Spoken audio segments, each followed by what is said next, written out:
What's up, humans? Welcome to the Human Music Podcast. I'm Luke Rain. My co-hosts are Tesco and Rip Kenny, and we are all music producers, artists, and producer coaches. This show is where we discuss all things music production and interview amazing creatives about their origins, their process, and whatever else comes up.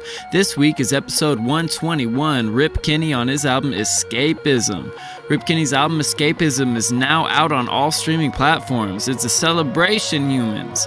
We asked him about the inception of the album, how long it took him to complete it, how many songs did not make the album, why it's a concept album, the hardest parts of writing a concept album, how his epic mountain bike injury inspired songwriting, his thoughts on becoming a vocalist, his process of writing and recording vocals, and if there will ever be another album from Rip Kenny. The song of the week is Rip Kenny's Remember This Day, the first track off of Escapism. There's links to stream it down below. Stream the whole album while you're there. And while you're at it, buy the whole album, Escapism, on Beatport. Link to that too. And you can catch the tune on the Human Music Song of the Week Spotify playlist. Link to that too. Big surprise. You can support our sponsors while you're down in those links down below. Like the Spice It Up Percussion and Foley Pack, which is over 2,000 percussion loops and one-shots from Luke Rain and Porch, along with 50 rack instruments. Dojo TV, where you can get free producer live stream classes from the Dojo Senseis and check this podcast live every other Tuesday. Tesco's Patreon, where you can get access to his Discord, track feedback, private lessons, and more. The weekly download, where you can learn from Il Gates and his private weekly group lessons and get access to almost 300 more episodes in the archive for just $20 a month. And guest practices, where you can learn from Seth Drake at the Approach Institute. He's the best engineer we know, and your first class is free. Check out thehumanmusicpodcast.com to see all our sponsors, socials, and much, much more. Let's get on into this episode. Hello, people of Earth. This is Tesco with Rip Kenny and Trap Jesus, and you're listening to the Human Music Podcast. Woo!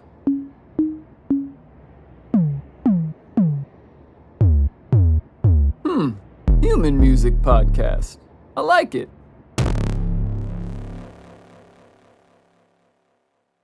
What's up, humans? Aw, shit, son. Here we are. And it is like a very special episode of the Very special Human Music Podcast. So special. So special. I'm so excited. Very, very excited.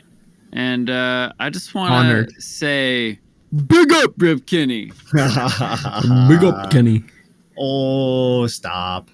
Bruh, this guy has an album dropping this week. If you're listening to us live, it drops in 2 days on Thursday, the 11th of August, 2022, for those of you in the far future times. If you're listening to this when it drops next week, or today, for the people who are listening to it on that time travel is weird. But shout out to our live. Go shout out future listen. people.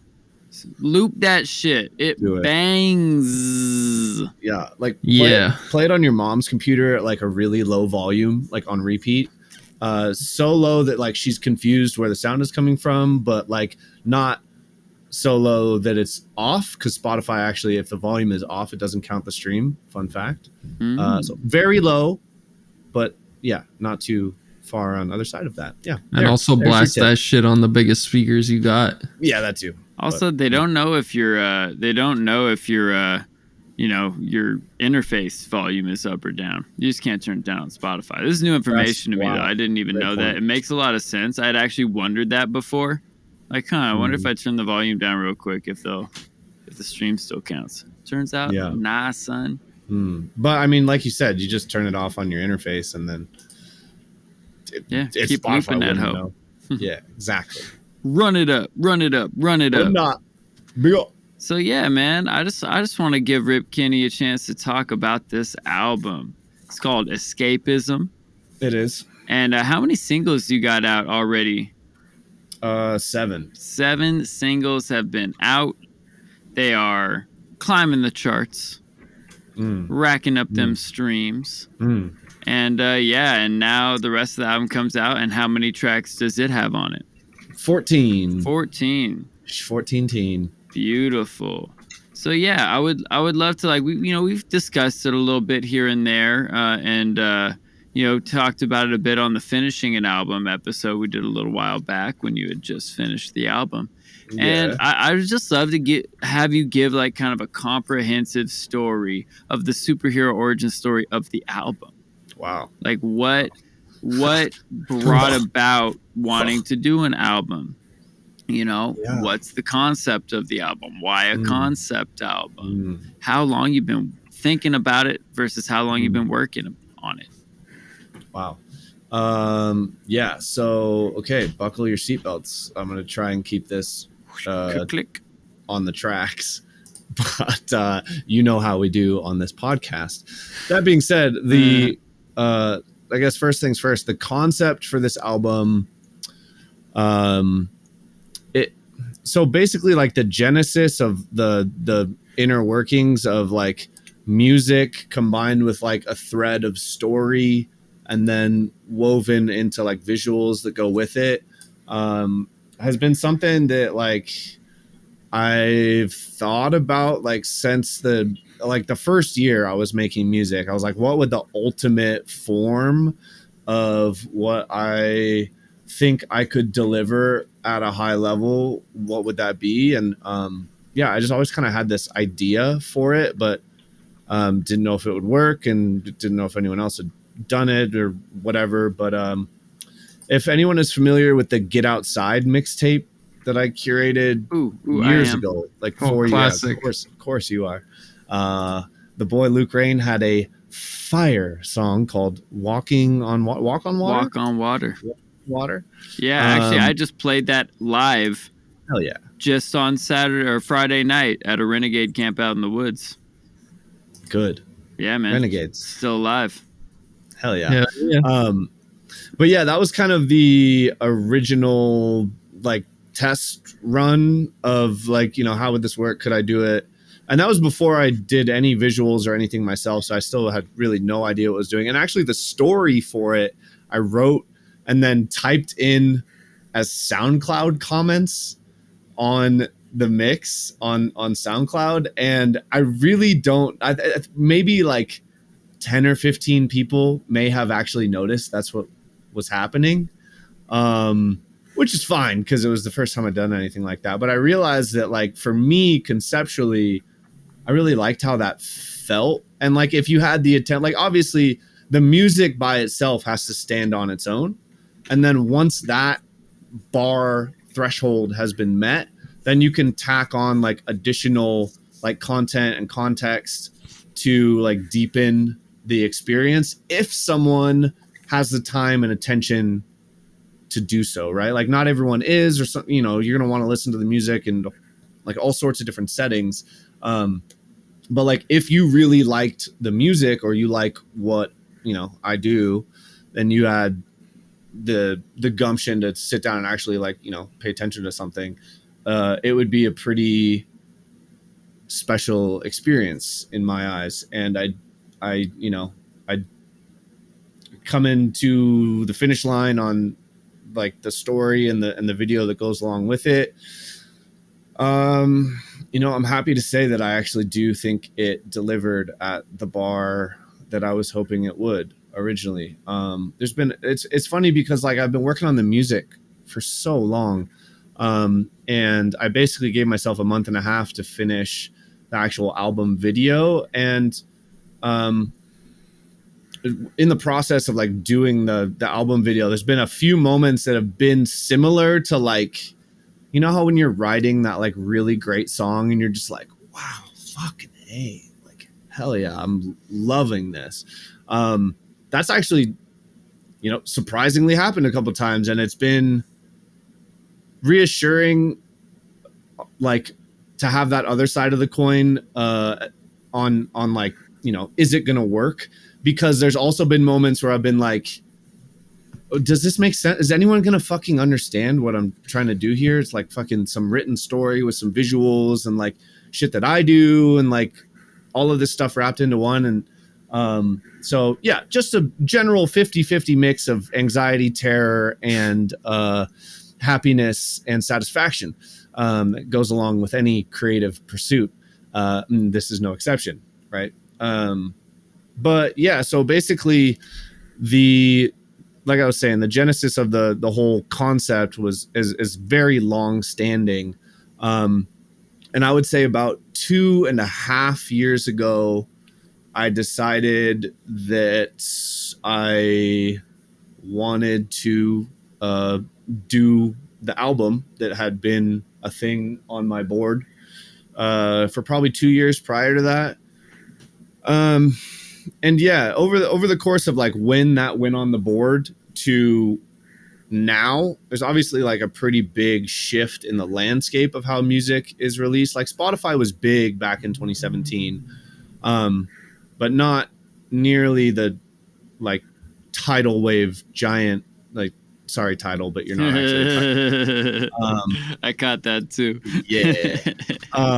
But yeah, it's like the landscape is different. And so like, even though it's still something I really wanted to do, I did end up like kind of shifting my plan for how I rolled it out and whatnot. But yeah, so like 2.5 years ago, I had the idea of kind of the conceptual framework for what I wanted the story to be, just based on 2 songs that I had at the time, that kind of like clued into like what could be kind of an interesting hook for it, like thematically. And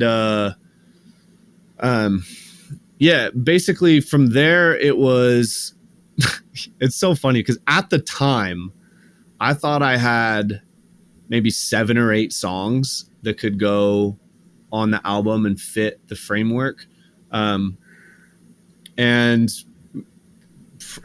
by a year after that, like there was like absolutely no consideration that those could even be on it, because it had fleshed itself out further. But it's so funny how you're always like, oh yeah, I've got this list of songs and like these are pretty good, I think this would make it. And then like then you really start to get to nuts and bolts and you're like, wow, if I'm gonna make an album, everything on it has to be sick. And I actually don't think these pass the sick test, if that's a thing. I think it is. But yeah, so got basically like the general idea for the story, and then started writing songs. And I would try and write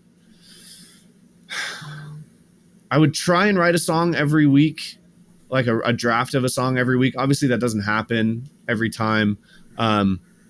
But that was kind of the goal. And with trying to write a song every week, I would try and like, you know, I would sit down and I would just do the normal songwriting process, like play some chords and some stuff that like is grabbing me. And as I, you know, find, okay, yeah, this song is actually working, I think it could go somewhere. Then I was like, okay, so conceptually, how does this how does these chords and like this starting point feel? Like where could it fit in the story? And then started tailoring the lyrics and the feel of everything else to fit that framework. And then also keeping in mind, like, I wanted this album to be like a full picture of basically everything that you would potentially expect from this project. And just kind of round out the edges of what I like to do. And so that was also another thing that I was basically keeping in the back of my head. And just like, yeah, for like probably a year and a half, maybe, it was like writing songs. And there were multiple points where I thought I had the album, and I thought the album was going to be like 20 songs. And then, yeah, it got cut down to 14, which is probably good, because I don't know how I could write and create enough content for a 20 song videos plus story. And it has to be under an hour long. If you're expecting someone to sit down and like pay attention to an album and a story and a video, and it's going to be on YouTube, like if you see 5 digits in the time code, you're out, right? It has to be under an hour, right? So it ended up being 58 minutes, which is perfect.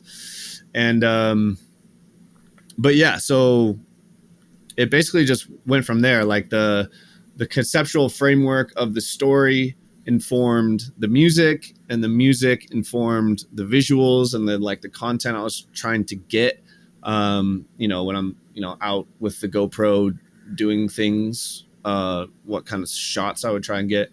And then that, reinformed the story, and then that reinformed the music. And it's just like this kind of circle until it was all done. And yeah, so I think part of what I ended up loving about the album was that because it started with the framework of a story, it's not like a lot of music that I love has a great album, and then they'll come up with like a music video to like fit what is happening. And what the album video is not like a music video at all, but like typically it feels like the story is like tacked on top of the music itself. Yeah, totally. And I think part of why I was like actually feeling satisfied with what was happening when I was like finishing the story, and I'm still 3 weeks out from being done with the video, but was that like it truly feels integrated, which I like is I don't know if it's actually unique, but it felt cool to me. Things I hated about the album: how much fucking time it takes when you can't just write the song. Like you can't just write a song that stands on its own. Like it has to fit contextually and like sonically and all this other shit. It is absolutely hair pulling out, disgustingly brutal on your creative process, because you can't just let the song go where it wants.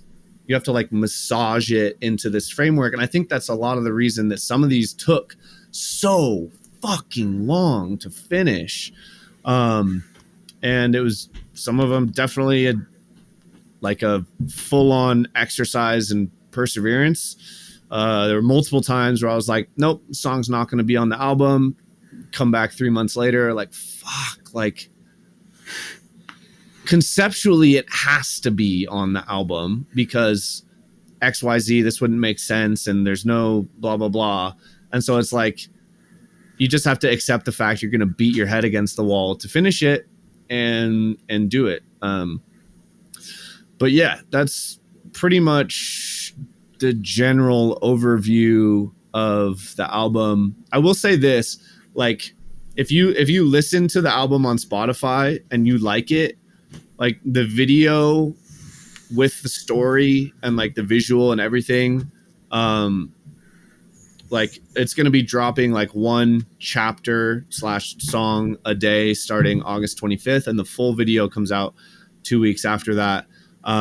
Like watch the full video if you like the music and you like have the attention to do so, because I feel like that is truly where you'll understand like the how and the why and the meaning of like everything in the music. I just saw a question pop up in the chat. Did you start with like a plot curve, or how did the story itself come to fruition? Yeah, it was basically like I started with like a plot twist for the ending. Like there was a song that I was writing and then ended up finding this like some vocal bits, like spoken word stuff that I ended up completely replacing, but it gave me the seed of an idea for like what could be the ending to the story. And then I basically just worked backwards from there and like figured out like clever, I don't even know if they're clever, but just like general story arc type shit that would go backwards from there. And I think unintentionally that ended up being a really good way to do it, because I feel like writing an ending, if you started front to back, would be so hard. Like figuring out like how to tie up the whole thing together to make sense. I don't know if it would have worked out as good as it did, but yeah. So one thing I'm curious about is like, we've heard it's a concept album. We've got this story. It ties everything together. So I'm curious, like, what's, without giving away the twist ending, what is like the trailer version of this story? Like, what is the concept to give people that teaser to get them all excited to hear this full story that comes together? Man, I don't even know if I can explain this like well. I'm glad you asked, because if I was listening to this, I would want to know that. But cards on the table, I haven't thought about at all what the trailer version of the story would be. But basically, it is like I don't know if you want to call it like an otherworldly fantasy, but it's not like super out there. But essentially, the beginning of the story, you like lose touch with someone, and you learn that even though you thought you were like absolute soulmates, like there was like a deal made that you basically feel like you got slighted, and then you really aren't feeling so nicely about this person. You kind of go a little bit mad, and then you continue on your journey to figure out what the fuck your life is about, and at the end figure it out. Pretty much. That's generally. Sounds like a super relatable journey. I think a lot of people have dealt with those. Yeah, you know what's really like it's really funny, like a lot of the songs, like writing the individual parts, like it was always meant to fit into the context of the story. And then like as I was like writing each song, like a lot of it ended up having some sort of, even if it was loose, like personal meaning, or like it just like felt like it was coming from me as much as it was coming from the story. So yeah, I agree. Hopefully people find it as relatable as as it felt to me when I was writing it. Amen. And yeah, I'm curious to see part of it. So it feels like it's coming from you and from the story. How personal is the story? How much are you drawing on personal experience? Are you drawing on the experiences of people you know? Is it like one story? Is it like a mashup of stories and ideas with embellishment? How much fiction and how much fact? Okay, so like I think a good example. So generally, like it's not none of like the arc of the story is like personal to me, but like for instance, writing a song, I might draw from like the extension, like the furthest reach of what something that I have felt myself would come to fruition, like in context of the story. So like, for example, the song Letting Go, I actually wrote that one like 3-4 weeks after I had that really bad like mountain bike crash, where if you're not familiar, you probably aren't. I broke my femur, my collarbone clean in half, 7 ribs, and punctured a lung as the cherry on top. And savage. Sounds like a good time. Not super recommended to do so, but no, you wouldn't do it again. Yeah. He'd but mountain it was bike again. He was like, back out there real quick, actually. Yeah, for real. Yeah, Double that's not savage. Too soon. I was a little worried for a while, but nah, bro. Mountain biking, you get hurt, and if you're afraid of getting hurt, you shouldn't be mountain biking. It just is what it is. Hi, I'm Luke. I don't mountain bike. Yeah, same. I mean, that was not I don't intended even to be regular bike. Yeah, wild out here in the city. You gotta do what your fucking soul calls you to do, and that's one of the things mine does. So I do it regardless of, obviously I'm not trying to break bones or anything, but fucking it happened.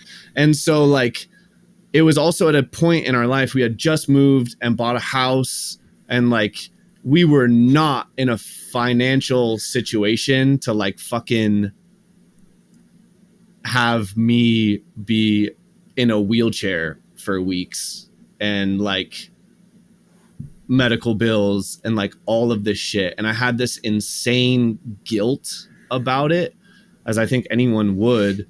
But I just felt like I like fucked it up. Like I shouldn't, I shouldn't have tried that jump. But at the end of the day, fucking overdid it. And yeah, so like I said, I just had this really like insane emotional turmoil over like why the fuck, like why didn't you just not do it, like why did you, and I like had all these thoughts like why like you're smarter than that, you know not to do that at the end of the day, like blah blah blah, you can reason all of the things why you shouldn't have done it. And then ultimately I realized that like just like I was literally writing this fucking song, and as I was writing the song, it literally fucking dawned on me that like if you keep recounting why you shouldn't have done that when you can't change it, you're literally just gonna fucking poison your entire existence with negative thoughts on like how you fucked it up. And yeah, you fucked it up, and it was not cool, and it fucking hurt, and it hurt people like from a time and like care perspective, like people around me had to pick up the slack. And I'm not the type of person that really likes anyone else to have to hold my hand.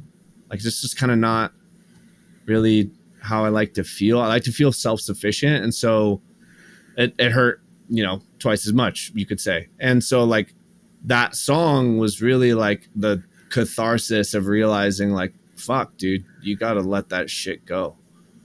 You know? Yeah. You got to be okay with the fact you fucked it up and you hate yourself, and it is what it is. You got to be okay with it and move on. Yeah, I'm reminded of a similar moment on a less severe injury by far, but I like was drinking on a roof in college and like tried to hop down off this low roof and just totally biffed my landing. Didn't get my feet in front of me, landed on my arm and dislocated my elbow. Oh, and brutal. That night it was, you know, it was a thing. You know, went to the emergency room, and they thought I had fluid in the joint, and they stuck this big needle in over and over and over to try and extract the fluid. And the guy goes, guess there's no fluid. So with all the drink in me and the drugs they gave me at the hospital, I was in pretty good spirits that night. But I remember waking up in the morning just like, I'm such a fuck up. I just ruined my whole summer and blah, blah, blah, blah, blah. Just like sitting there feeling sorry for myself. And eventually I'd just be like, people hurt themselves all the time. I'm going to heal. Yeah. It's fucking fine. Stop beating yourself up, Luke. Chill out. Like, go to the doctor. Do what they say. You'll be fine. And exactly. I am. My elbow only clicks a little bit. Yeah. Man, part of that lesson, though, is like going through all that emotional turmoil, though. Like, you really don't reach the conclusion until you fucking hate yourself for a couple hours or days or weeks. Yeah. But, you know, it's all of that thinking and absorbing all that like kind of negativity for a bit, as long as you don't get stuck in it, you know, leads you to that conclusion and ultimately makes the lesson stick. Yeah. The lesson to keep on mountain biking. Yeah. But maybe don't do that one last jump when you're tired. Yeah. That's really, I mean, it's such a fucking universal thing that you need to learn, though, because you're gonna continue to fuck shit up. Hopefully not on that proportion or scale, but like always trying to do everything right every time is critically fucking you up, because you're never going to do it right every time. And you need to learn the skill of accepting the shit you fucked up and moving on. Yeah. And so I just want to just bring us back to an old episode that it was the first one we recorded after your injury. Oh, good. And we ended up calling it What Are Producers So Afraid Of?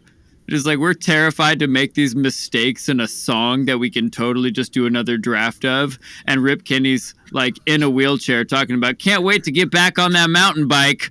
You're like, well, man, that's inspirational. If you're not even scared to keep mountain biking after you just broke yourself, like, I want to be less afraid to make mistakes in the studio.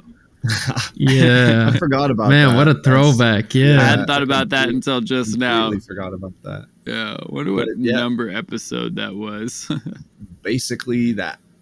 Yeah. Man, I mean, to be fair, though, I've been mountain biking for like 15 years. It's like part of me. So it's like. How long has it been now since that accident? It was Labor Day 2020. So. Coming up on 2 years. Holy shit. That feels like not that long ago, but you made an amazing recovery. Like, I feel like you were up back to it, like real quick. Fuck, dude, I literally... That album's been in the making for a long ass time. You know what's funny? I thought it was like 2 years. Yeah, no, like literally, and that was like probably 2 like years ago, halfway through the songs I was writing for the album. Yeah. But like, you know what's funny is like I don't know if the album would have been the same without that as well, because it also, I had to cut everything else in my life down to zero, like just so I could like focus on learning how to walk again. And like when I brought everything back online, I was like reprioritized everything. And I was like, if it's not this, or this, I'm sorry. Like that's, life is short.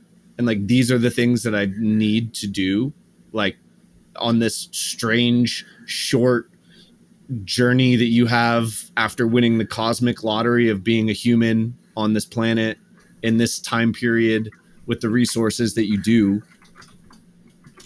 I'm not going to waste that. And I'm going to do the fucking thing that I want to do. And it actually took that to realize like, fuck, you got to say no to some shit to do the shit you really want to do. Amen.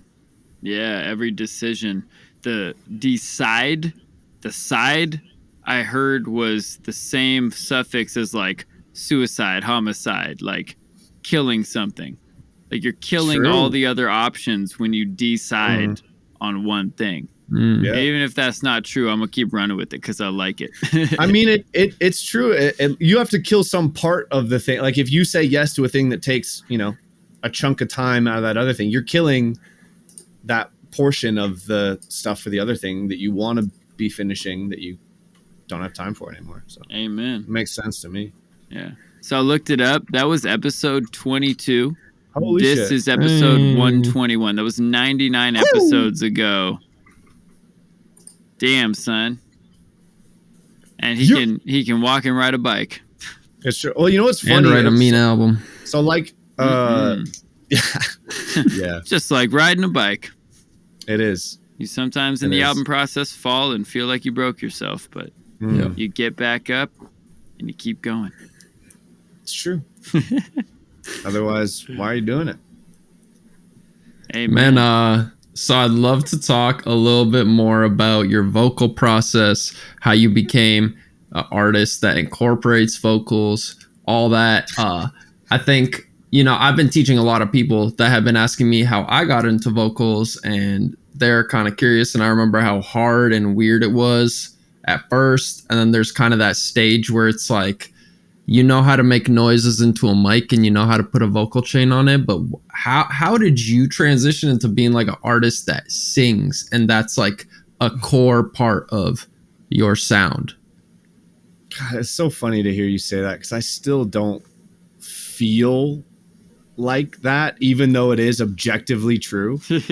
I think a lot of it has to do with the fact that I still have no fucking idea what I'm doing when I'm singing. But the one thing that I did just kind of know, just like instinctively, is that if you convincingly deliver a take, you can probably massage the notes to be close enough to work. And if you, like I said, if you can nail the delivery and like really be in it, then it'll translate.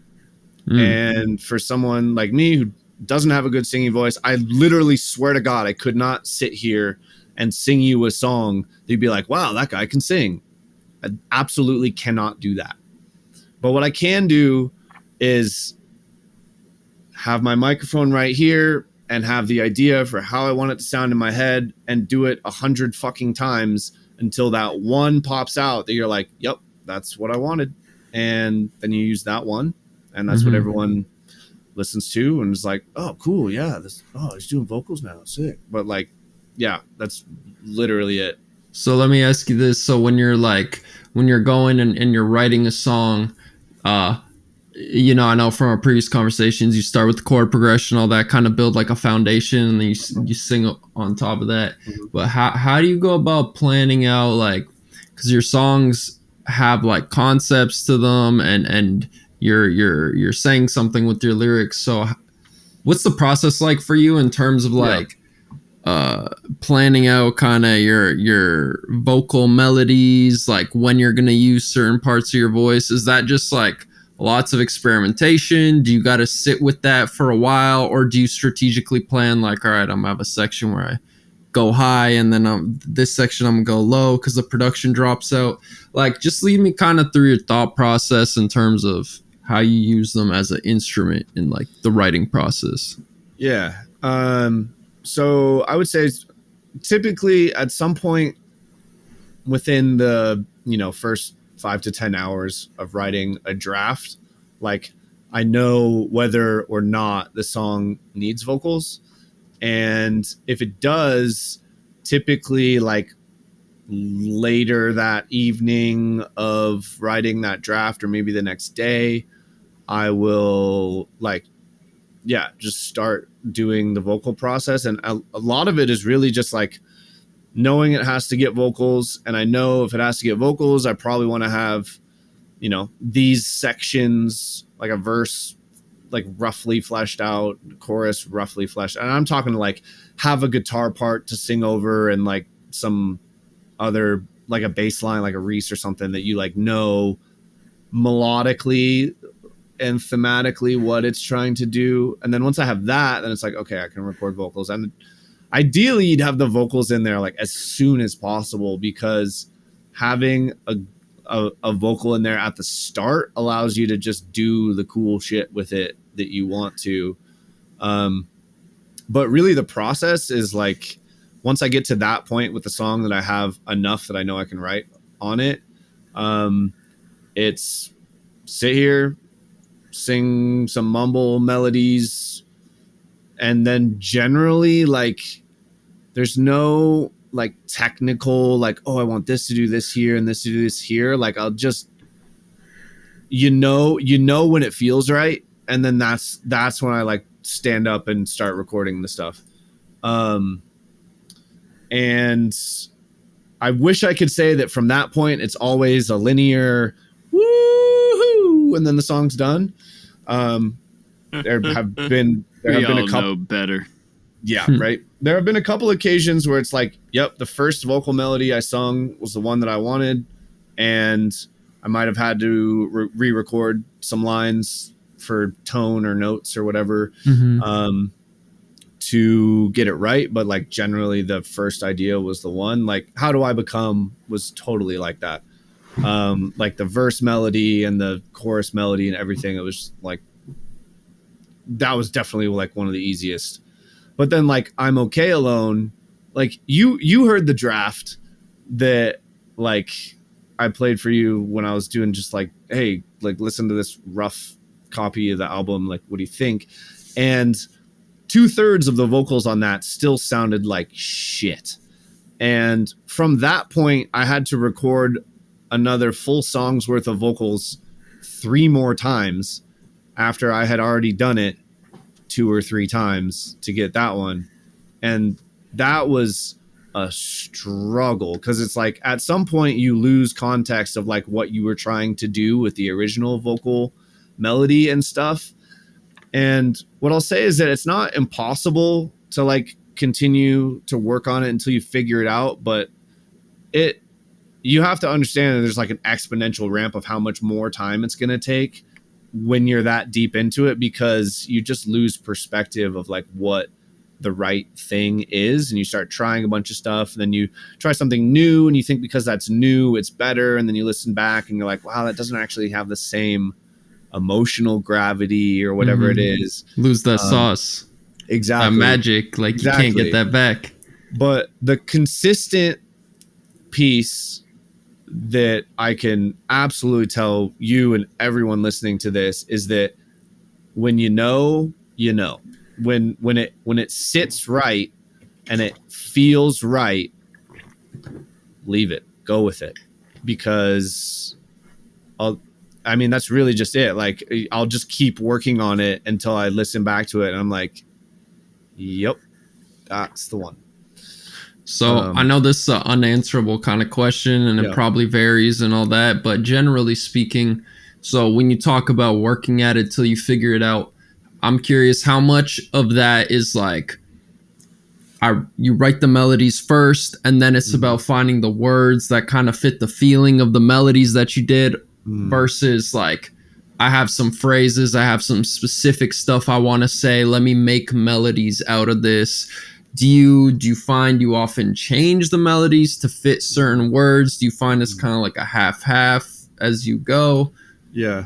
I would say typically, like, so when I'm writing the draft of the vocals that could get changed or be the one, like, typically, like, I'm spending 2 to 3 hours to just write lyrics that I'm in love with, or I don't know, that's kind of a strong word to use, but like that I know I won't have to change. You know, I'm not putting placeholders in there.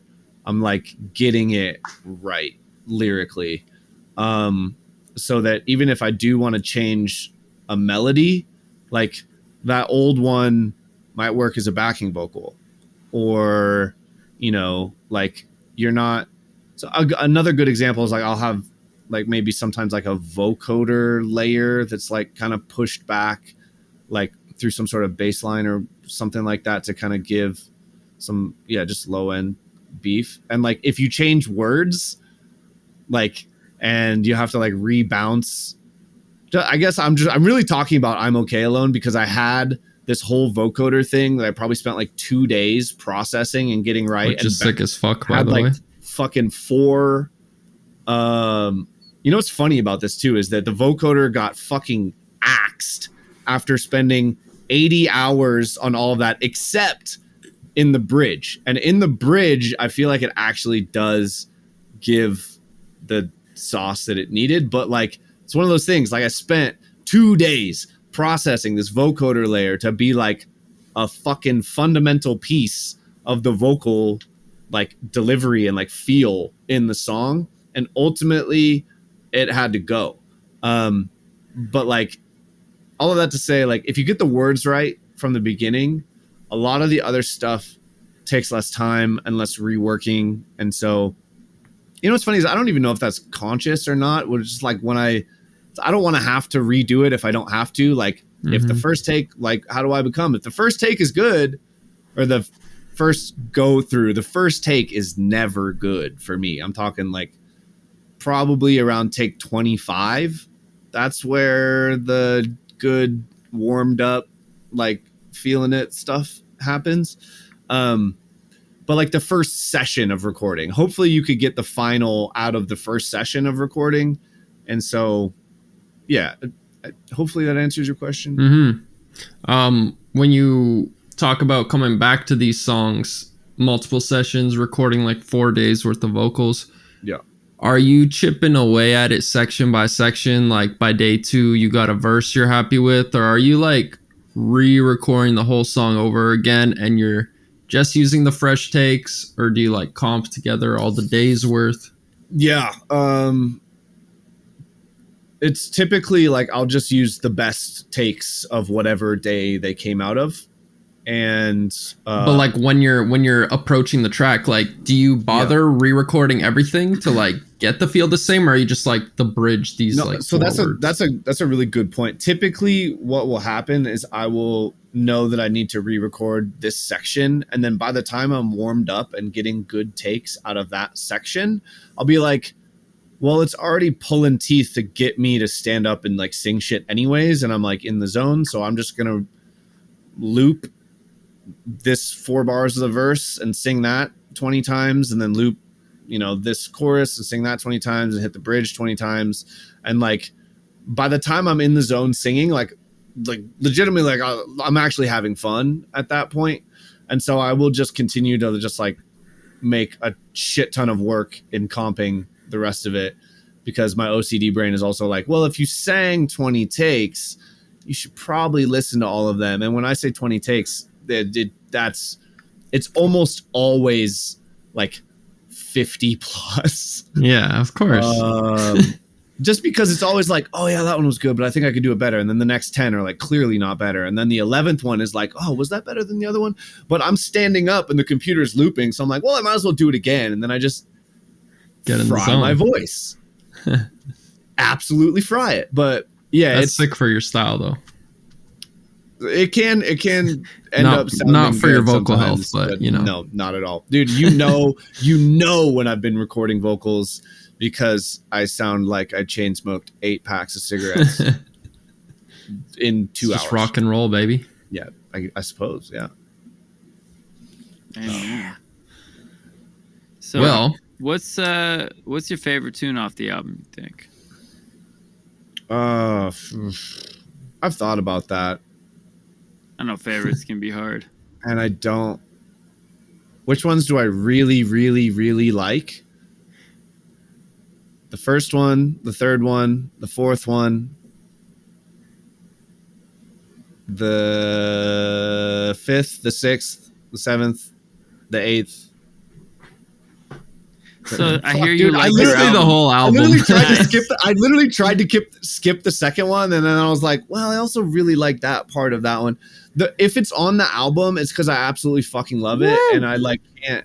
I just like I don't know, man. What about if somebody's like, I got time to check out 2 tracks, convert me. What kind of music 2 tracks do you feel? Well, what 2 do you feel like would cover the most ground on like what fans can expect from this album? If you're not watching the video version, the look on Rip Kenny's face is priceless right now. Do you like rock music or do you like dubstep? Yes. You kids like dubstep? Really, it's like, do you like, if you're into like alternative, like metal rock, I would listen to Letting Go and Thought I Knew You. If you're more electronic, I would probably listen to Open Up Your Eyes and Lost. If you want something that's different and you don't really care, How Do I Become? Fucking Transcend, which is not out yet. The opener, like, I don't know. Man. Which was the most fun to produce and which is the least fun to produce? Okay. Probably most fun is Letting Go, because I had like genuine catharsis recording that, like straight the fuck up. Like it actually made me feel better. And so that was fun for that reason. Also, the song, well, it's the 7th track on the album. It's not out yet, but that one. What's it called? Do You Like What You See? It'll be out by the time the rest of the humans are listening. Yeah, you're right. Shit. Hey, future people, what's up? Yes, it's called Do You Like What You See? It's like dark and kind of neuro influence, but still very in the wheelhouse of what I do. And it just like, it has such like a thematic feel to it that I ever since like the fucking main Reese that you'll hear in that song, ever since those notes came into reality, I was like, I fucking love this song. So yeah. Fuck yeah. Let's talk a little bit about your guitar journey. Sure. How you got started, what originally inspired you to start, and I'd love to hear kind of how your playing has changed from when you first started to where you're currently at. Anything from style influences to production choices. Yeah. Talk axes. Okay, so like 3-4 years ago, I realized that I wanted to learn how to play guitar, but didn't actually put the time in until we moved down to Bend, which was like basically the start of 2020. And from that point, like when I moved down here, I got this guitar, which if I can get it off the stand without knocking a bunch of shit over. Not the nicest guitar in the world, but I like it's I nice. really like it too. It basically inspired me to the guitar inspired me to learn guitar. Fair enough. I got a guitar that was $800, which for me at the time was a lot of money, because I knew I wanted to dedicate time to get good at it, and I wanted something that I felt like was equitable of me trying to build some skills. And then I just started, like pretty much just playing songs that I liked that weren't too hard for me. And like, for example, like I learned the entire Toxicity album by System of a Down, like the first summer I started playing it. And admittedly, the cleanliness of some of the fast stuff, like, might not be there, but it taught me a lot of things that I wouldn't have tried to play myself. And then also, like, I learned to play probably 2/3 of the songs on Linkin Park's Hybrid Theory. Some of those are in like a drop B tuning with a 7-string Ibanez, and like I tried to transpose them to 6-string, was just annoying. And it doesn't sound the same because I can't drop tune it to B. The lowest I can really get away with is drop C. But it having like a goal of like, oh, I want to play this album actually like excited me to like, play every day. And also there's like, just like with production, I'm sure everyone understands, there's like this point at which you get good enough that it's fun.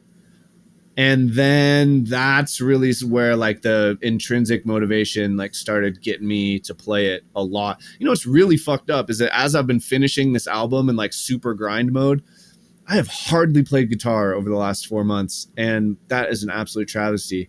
But really it was just like biting all of the feel and inspiration that I could out of stuff that I liked, and just trying to figure out how each, different band like approach, writing riffs and melodies and shit. And not that I even was like dissecting the music theory or anything, but just picking up how it felt. Never. Yeah, so we got a question. I laughed as soon as I saw that too. Benani asked, when's the follow-up album coming in the chat? And never. Honestly, what if this shit blows up though? You get like 250 million plays. Fucking listen to it again, because you're not getting another. Then enjoy the singles that come out later. Make sure you pre-save that. If you want to see another Rip Kenny album, hit that pre-save link. And if you're listening to this in the after times, by next week, this shit is going to be out, son. It's going to be all the way out. It's going to be in the world. All these months and years of work and conceptualizing and blood, sweat, and tears and breaking his body and putting it back together. It's all gonna be worth it, because this album is out there. It's out there forever.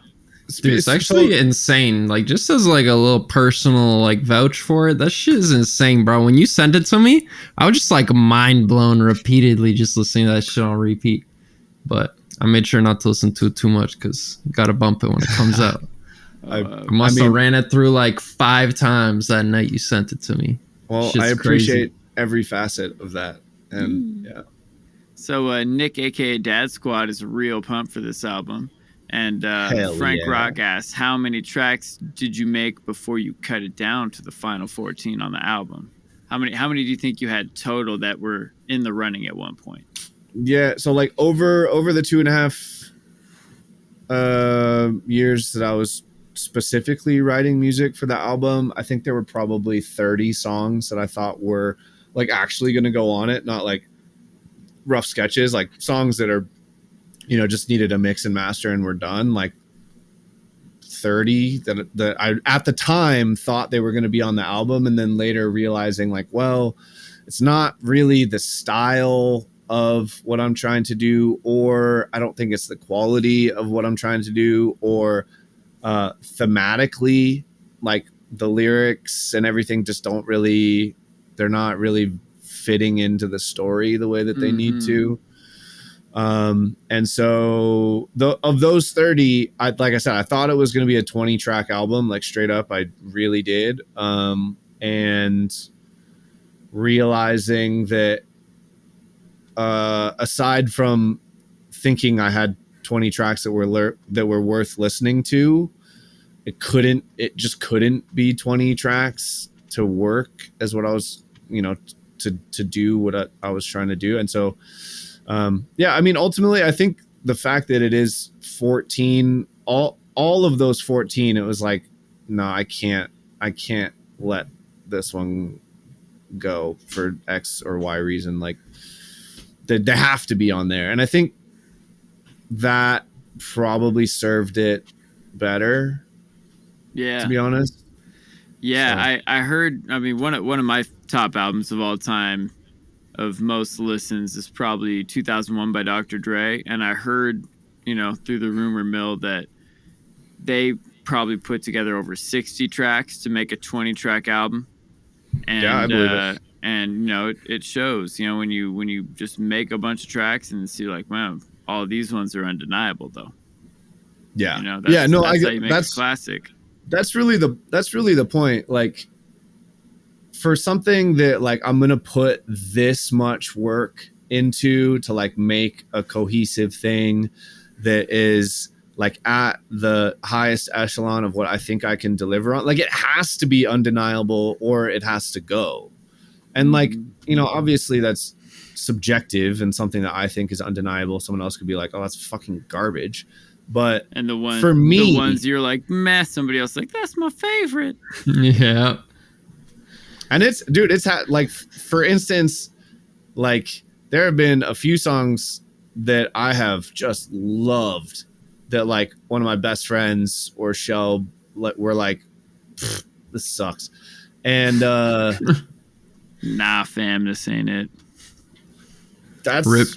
That's when it gets difficult. But like there literally are 2 songs on the album that like Shelby was like, nah, this doesn't belong on the album. I'm like, but it does though. And I think that is, I mean, it's just something you're going to deal with if you're trying to do like a concept, right? Because it's not like, I don't know. It's hard to explain how everything in context fits the sound of like what I'm trying to do. And I think that like each song on its own is, good for its own reasons, but I think together they really tell a fucking 1 + 1 = 3 kind of thing. Amen. And we got a question here. Yeah, go for it. From Skid, he's asking, what made you want to put out an album instead of a few EPs? I assume. Yeah. Great question. Something that down the home stretch I asked myself a few times. But ultimately it's because for me, like growing up listening to like, rock albums and just generally a lot of the music and the stuff that left a lasting impression on me was listened to in album format. And I've always felt like if I love an artist, like really love what they do, like I so hope they make an album that is indicative of what they want to say as an artist, and like have that for me to listen to when I want to listen to that artist. Like if I'm going to listen to System of a Down, I'm probably going to listen to Toxicity because that album is fucking gold. And like Amen. Linkin Park, Hybrid Theory, right? Like that kind of album, I just feel like it makes a lifetime obsession for the people that get it. And I wanted to do that same kind of thing for people that like what I do, that all of these things growing up that had like such such a big impact on like how I got drawn into music. Like I wanted to do that for anyone that likes what I do. So hopefully it delivers at that level. But amen, man. Woo. It will. It That's will. Beautiful. It will. That's without a fucking shred of doubt. I mean, I feel like that's like a bow on that one right there. Just I'm left with the warm fuzzy feeling. Man, can't wait for everybody to hear it. I can only imagine how you're feeling. I'm still stressing about finishing this video, so I haven't even thought about it, to be honest. Okay. Well, everything will be just fine. I felt really great about it the 2 days I took off after finishing and sending it to distribution. And then like I've just been finishing the video. And then once that's out, I'm sure I'll have like a nice warm tingly. But, yeah, a good 5 minutes of sigh before you start your next song. 5 minutes of exhale. Before you start Escapism Part 2? No. Even There's no escaping it. escapism. Escapism 2, even more escaperism. Yeah, escaper. That's what we need. Yep. All right, humans, run the album up. Tell your friends, post about it. This is how, like, for real, like, this is like the best thing you do for artists. It's like, if you love it, tell the people. You know, find your friends that would love it and make sure they're about it. Make sure they're following Rip Kenny on their favorite streaming service and like get them to tell their friends. You know, use the songs in your like IG stories and your TikToks and shit. Like that all makes a difference. Like get it out in the world in like real places where people encounter music, because that's gonna be what pushes it over the top to be a big hit. Yeah, facts. Even the little stuff like saving it, adding it to a playlist, all that stuff affects the algorithm a lot. It makes a big difference. Liking the post when you see it. But you're going to do that anyway because you all love heaven. Amen. Amen. Well, all right, humans. Yeah, fucking A. I love and appreciate everyone that listens to this thing. And even if you don't, still love and appreciate you. And I'm pretty sure you're going to like it, though. So listen to it, I think. Amen. Get it in your ear hole. Mm-hmm. That oral pleasure. Yes. And with that, we give you a peace. And a peace among worlds. Woo! I like it. All right, humans, thanks so much for being here with us and Rip Kenny celebrating the finishing of his album, Escapism. Check that song of the week, Remember This Day, at the links down below. Buy the album on Beatport. It's called Escapism. And check us out on the Human Music Song of the Week Spotify playlist. Support the sponsors. One of my sample packs is up there, the Spice It Up Percussion and Foley pack. It has over 2,000 percussion loops and one-shots from Luke Rain and Porch, along with 50 rack instruments. It has classic instruments like shakers and hand drums, and it also has some very interesting instruments like water bottles and a bong that we turned into a flute, among many other cool things. Dojo TV is also down there. It's where we recorded this episode. You can get free producer live stream classes from the Dojo Senseis. Our boy Tesco has a Patreon where you can get educational content, project files, behind the scenes footage, track feedback, private lessons, and more. The weekly download where you can learn from Ill Gates and his private weekly group lessons and get access to over 250 more episodes in the archive for just $20 a month. Guest practices where you can learn from Seth Drake at the Approach Institute. He's the best engineer we know, and your first class over there is free. Check out thehumanmusicpodcast.com to find our socials, our other streaming sites, etc.